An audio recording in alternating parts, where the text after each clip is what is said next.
नमस्कार दोस्तों, कल हमारा टॉपिक चल रहा था खरपतवार, खरपतवार का नियंत्रण, खरपतवारों का वर्गीकरण।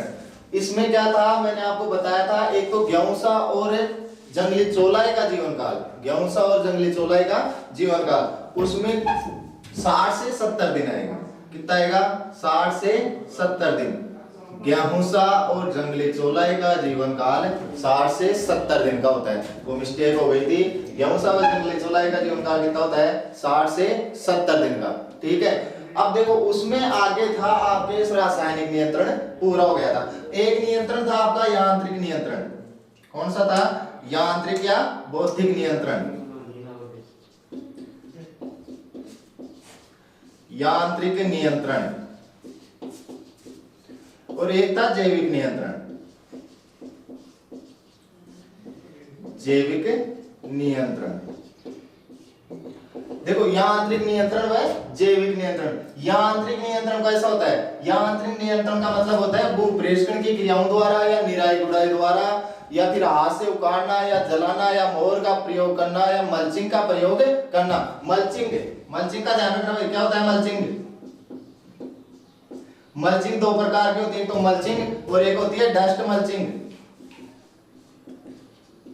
Dust mulching. देखो मल्चिंग का मतलब होता है भूमि की ऊपरी परत को घास फूस आदि से ढक देना, जिससे क्या होता है भाई, एक तो पानी का ह्रास नहीं होता। क्यों? क्योंकि वाष्पोत्सर्जन की क्रिया नहीं होगी, जिससे क्या होगा? अंकुरण नहीं होगा खरपतवार। एक डस्ट मल्चिंग होता है, भूमि की ऊपरी परत को 5 सेंटीमीटर तक तोड़ देते हैं, उसे क्या कहते हैं? Dust mulching. भूमि की ऊपरी 5 सेंटीमीटर की परत को तोड़ना डस्ट मल्चिंग या धूल पलवार ना बोलते हैं इसको, मल्चिंग या पलवार। गेहूंसा और जंगली चौलाई का जीवन काल 60 से 70 दिन। यांत्रिक नियंत्रण मैंने बता दिया, जैसे नहरों के नहरी क्षेत्रों में अगर खरपतवार है तो उसको चैनिंग विधि द्वारा नष्ट करना या हाथ से उखाड़ना या जलाना। खरपतवार का हुले क्षेत्र में उनको जलाते हैं। जैविक नियंत्रण में कीट काम में लेते हैं। जैविक नियंत्रण में कीट काम में लेते हैं, जिससे वो खरपतवारों के पौधों पर अपना जीवन यापन करते हैं, जिससे खरपतवार के पौधे नष्ट हो जाते हैं। कुछ खरपतवारों में रोग उत्पन्न कर देते हैं, वो मित्र कीट होते हैं जो खरपतवारों को नियंत्रण करते हैं। ये दो नियंत्रण थे। अगर आपको पूरा इनका चाहिए तो आप कमेंट्स बॉक्स में कमेंट्स कर देना, आपको इसका पूरा मिल जाएगा। ठीक है, ये था। अगला टॉपिक है हमारा, अगला टॉपिक, आज का टॉपिक है आपका बीज। बीज या सीड। देखो इसको एक बार ध्यान से सुनना, बीज या सीड। देखो बीज क्या होता है?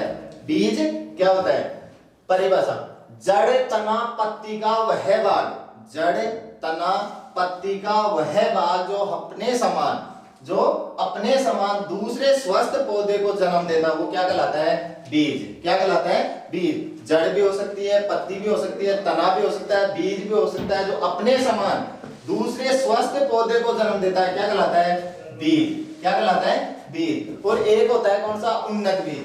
कौन सा होता है? उन्नत बीज। यानी कि स्थानीय किस्म से, जो भी बीज हमारा स्थानीय है उस किस्म से अगर 10 से 15% अधिक उपज देता है, 10 से 15% अधिक उपज देता है, वो क्या कहलाता है? उन्नत बीज।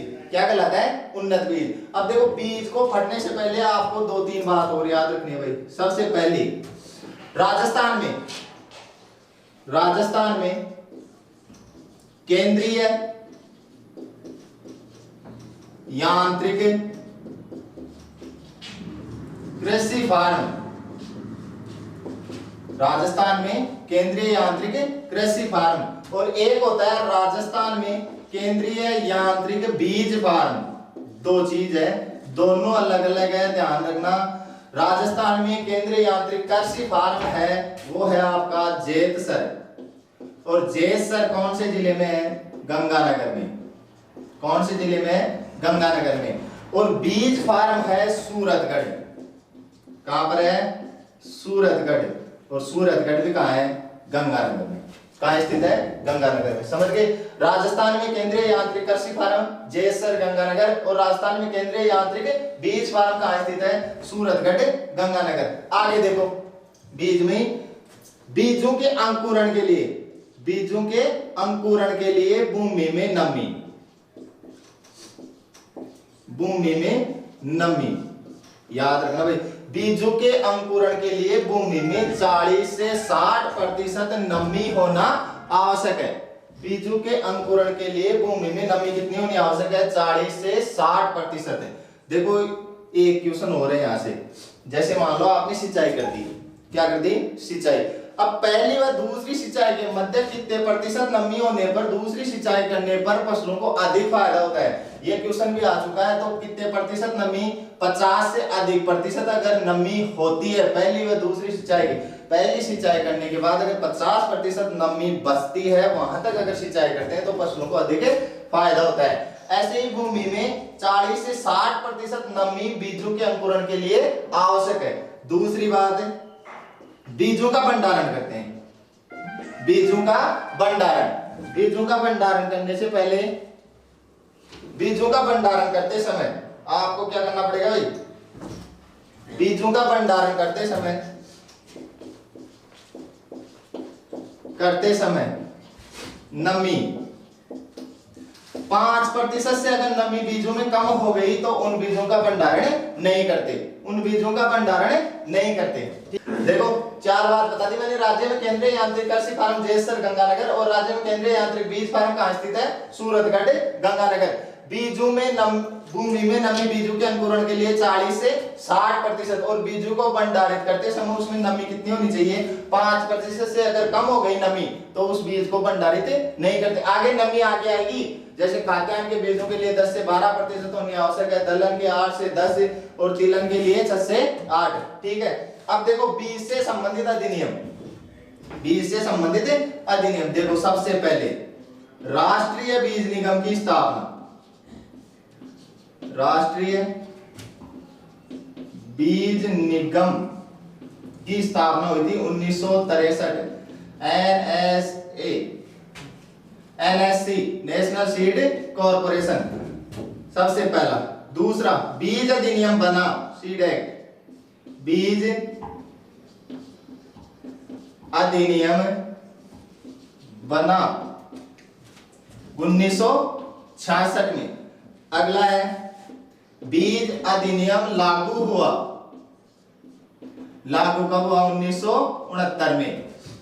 अगला है आपका बीज नियंत्रक अधिनियम, सीड कंट्रोल ऑर्डर, बीज नियंत्रक अधिनियम,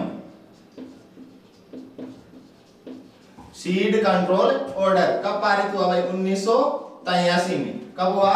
1983 में। फिर आगे देखो राजस्थान में राजस्थान स्टेट सीड कॉर्पोरेशन की स्थापना, आरएसएससी, राजस्थान स्टेट सीड कॉर्पोरेशन की स्थापना कब हुई थी?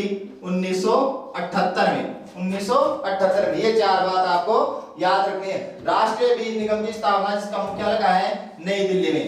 कहाँ स्थित है? नई दिल्ली में। राष्ट्रीय बीज निगम एनएससी की स्थापना 1963 में हुई, जिसका मुख्यालय कहाँ है? नई दिल्ली में। बीज अधिनियम बना 1966 में, बीज अधिनियम लागू हुआ 1969 में। बीज नियंत्रक अधिनियम बना कब? 1983 में। और राजस्थान में राज्य बीज निगम की स्थापना कब हुई? 1978 में। राजस्थान में राज्य बीज निगम की स्थापना कब हुई? 1978 में। राजस्थान में बीज वितरण का कार्य कौन सी संस्था करती है? आरएसएससी। ठीक है, ये याद रखना। राजस्थान में बीज वितरण का कार्य आरएसएससी 1978 में स्थापना हुई थी। अब देखो एक संस्था है कौन सी? अपेडा। कौन सी है? अपेडा। अपेडा की स्थापना 1986 में हुई थी भाई। कब हुई थी? 1986 में। अपेडा एक संस्था है जिसका कार्य होता है जितने भी कृषि के उत्पाद निर्यात होते हैं ना, वो इसी संस्था द्वारा होते हैं। अपेडा की स्थापना 1986। बीजों से संबंधित एक अनुसंधान केंद्र है बीजों से संबंधित अनुसंधान केंद्र बीज परीक्षण प्रयोगशाला कहाँ स्थित है? वाराणसी, यूपी। वाराणसी, यूपी। बीज परीक्षण प्रयोगशाला कहाँ स्थित है? वाराणसी, यूपी। ठीक है क्या? यहां तक है।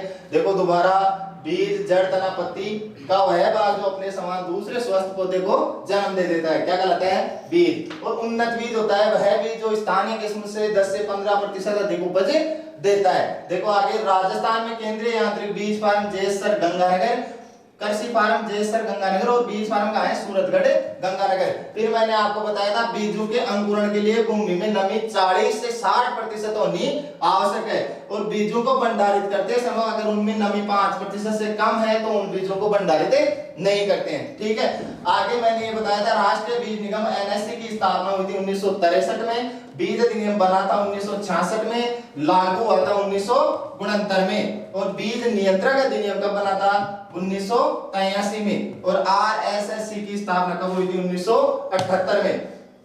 एक है अपेडा जो एक संस्था है जो कृषि उत्पादों का निर्यात करती है, इसकी स्थापना कब हुई थी, 1986 में, और केंद्र ये बीज परीक्षण प्रयोगशाला कहाँ स्थित है, वाराणसी यूपी। यहां तक क्लियर है। अब देखो आगे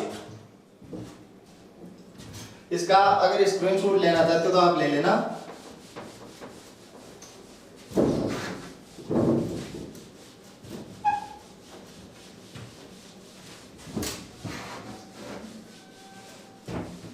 सबसे इजी टॉपिक है भाई बीज, और एक क्वेश्चन यहां से आता ही है आपका।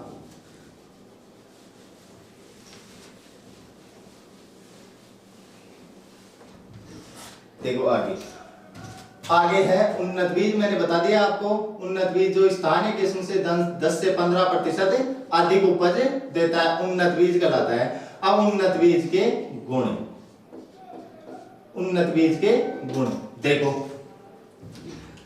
बीज और उन्नत बीज में अंतर आपको पता चल गया। बीज सामान्य और या स्थानीय, और उन्नत बीज जो स्थानीय किस्म के मुकाबले 10 से 15% अधिक उपज देता हो, क्या कहलाता है, उन्नत बीज। अब उन्नत बीज के गुण होते हैं भाई कि इनकी अंकुरण प्रतिशत क्षमता कितनी होनी चाहिए, इनकी वास्तविक उपयोगिता मान कितना होना चाहिए, या और भी कई कारण है। देखो या इनमें नमी कितनी होनी चाहिए। सबसे पहले उन्नत बीज का गुण हम नमी देख लेते हैं भाई, क्या, नमी।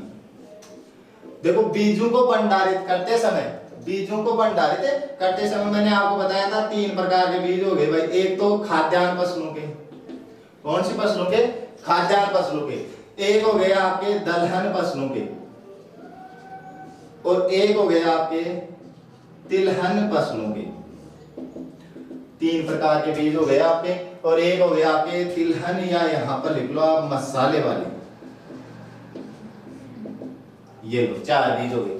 ठीक है, 4 बीज हो गए, खाद्यान्न के, दलहन के, तिलहन के और मसालों के। अब देखो खाद्यान्न के बीजों को भंडारित करते समय नमी कितनी होनी चाहिए, 10 से 12%। कितनी, 10 से 12%। दलहन के बीजों में नमी होनी चाहिए 8 से 10%। कितनी, 8 से 10%। तिलहन व मसालों के बीजों में नमी होनी चाहिए 6 से 8%।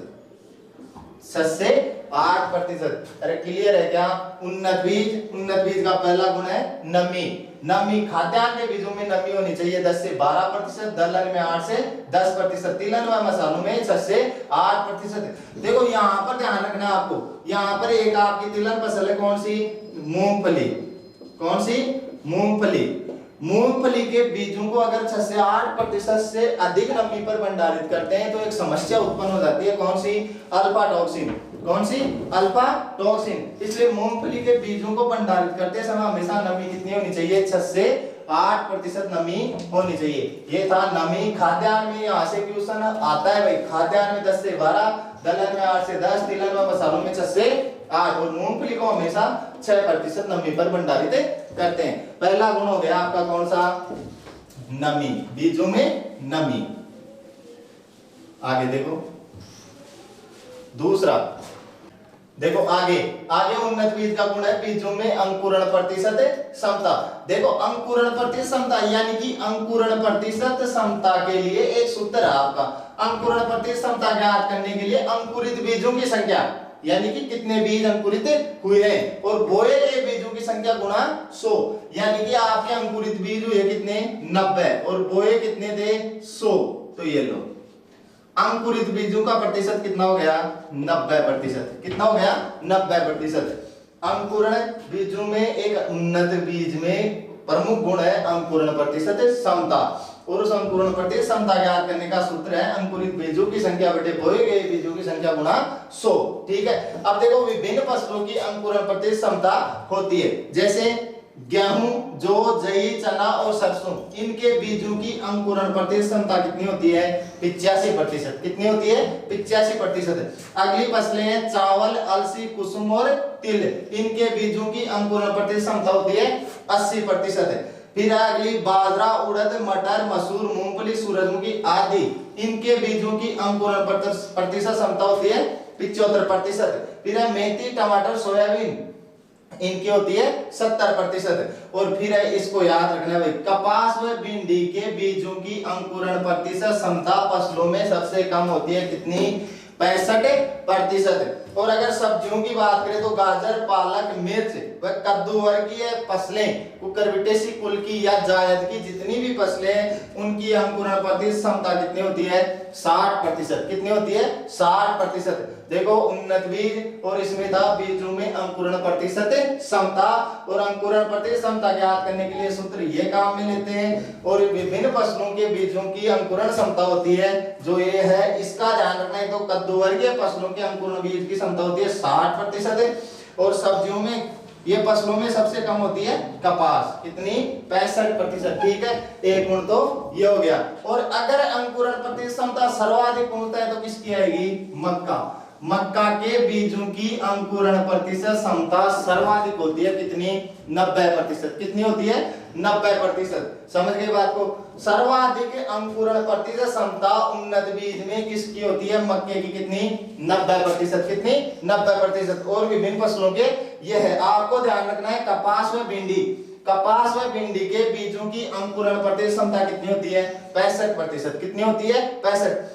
कुकुरबिटेसी बोल दो या कद्दू वर्गीय बोल दो या जायद की फसलें बोल दो, इनकी अंकुरण, इनके बीजों की अंकुरण प्रतिशत क्षमता होती है 60%। अब देखो आगे, आगे उन्नत बीज का अगला गुण कौन सा है? रियल वैल्यू, वास्तविक उपयोगिता मान।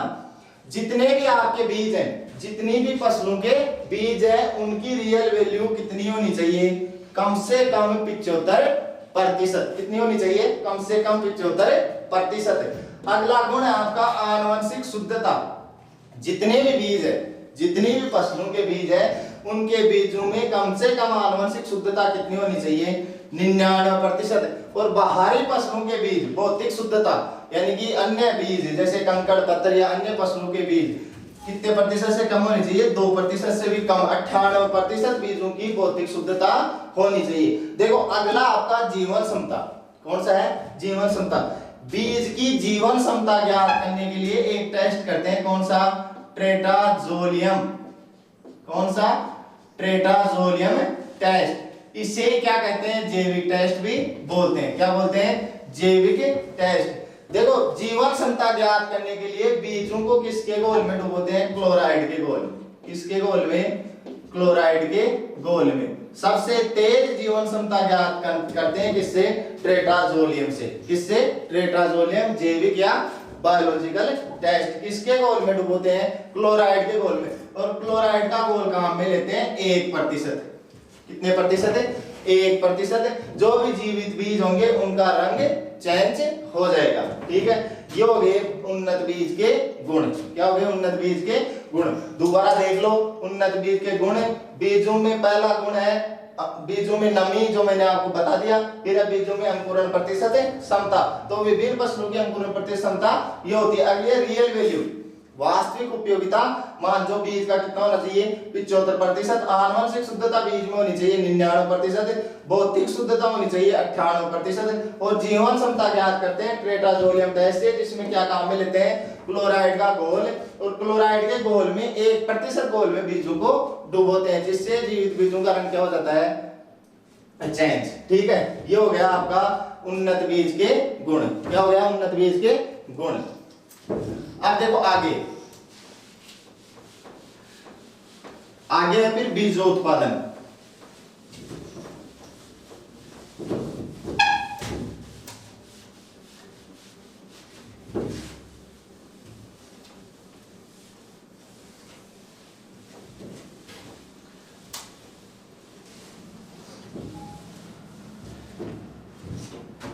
अगला है बीज में बीजोत्पादन।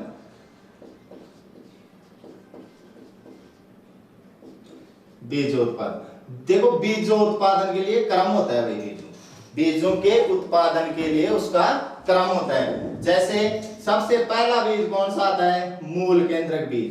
कौन सा आता है? मूल केंद्रक बीज। मूल केंद्रक बीज। इसी को क्या बोलते हैं? नाभिकीय बीज। क्या बोलते हैं? नाभिकीय बीज। इसी को क्या बोलते हैं? Nucleus seed.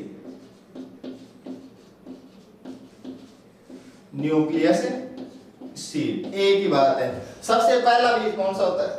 मूल केंद्रक बीज। मूल केंद्रक बीज से जो तैयार बीज होता है वो होता है कौन सा? प्रजनक बीज। कौन सा होता है? प्रजनक बीज या ब्रीडर सीड।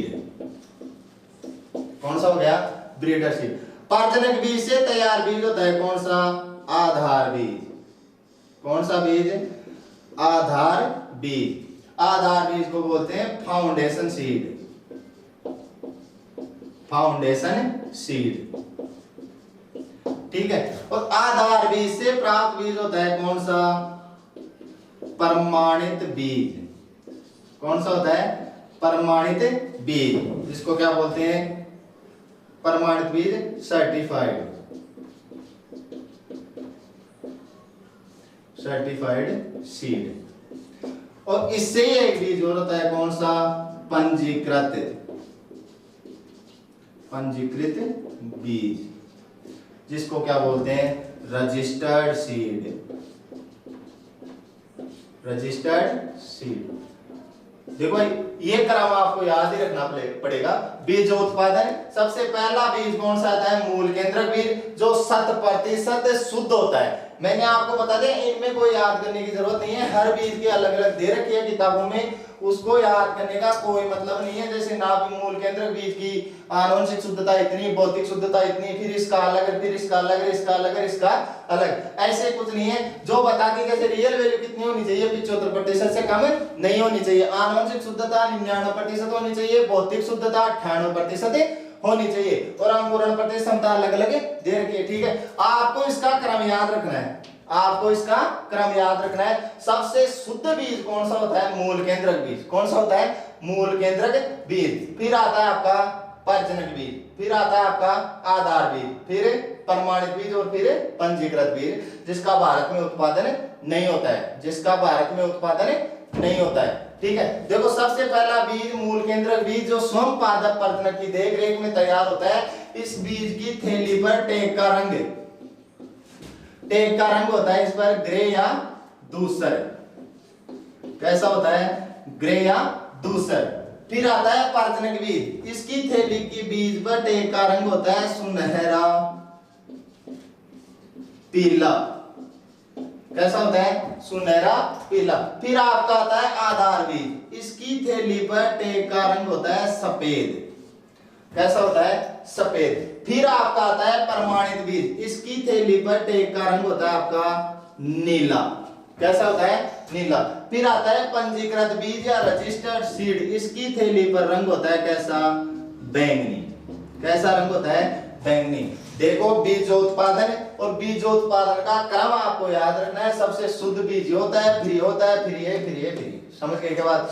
मूल केंद्रक बीज स्वयं पादप प्रजनक की देखरेख में तैयार होता है। इसकी आनुवंशिक शुद्धता 100% होती है, भौतिक शुद्धता भी 100% होती है। और सबसे शुद्ध बीज होता है। सबसे महंगा बीज कौन सा होता है? मूल केंद्रक बीज। सबसे कम मात्रा में उपलब्ध बीज भी कौन सा है? मूल केंद्रक बीज। समझ गए? फिर मूल केंद्रक बीज से तैयार बीज कौन सा हो गया? प्रजनक बीज। कौन सा हो गया? प्रजनक बीज। ये भी 100% शुद्ध होता है। इसको क्या बोलते हैं? Breeder seed. और अगर ये बीज आपको कहीं से प्राप्त हो रहा है तो इसकी थैली पर टेक का रंग कैसा होगा? सुनहरा पीला। फिर प्रजनक बीज से तैयार बीज होता है आधार बीज या फाउंडेशन सीड। आधार बीज की थैली पर टेक का रंग कैसा होता है? सफेद। यहां तक आप 100% शुद्ध हर बीज को कर सकते हो 100% शुद्ध। जो ये आते हैं यहां पर आप 98%, बस इतना सा याद रखना है। ये तीनों बीज 100% शुद्ध होते हैं। फिर आता है देखो प्रमाणित बीज, सर्टिफाइड सीड, जिसकी थैली पर टेक का रंग होता है नीला। और प्रमाणित बीज ही किसानों को दिया जाता है भाई, किसानों को दिया जाने वाला बीज, किसानों को दिया जाने वाला बीज।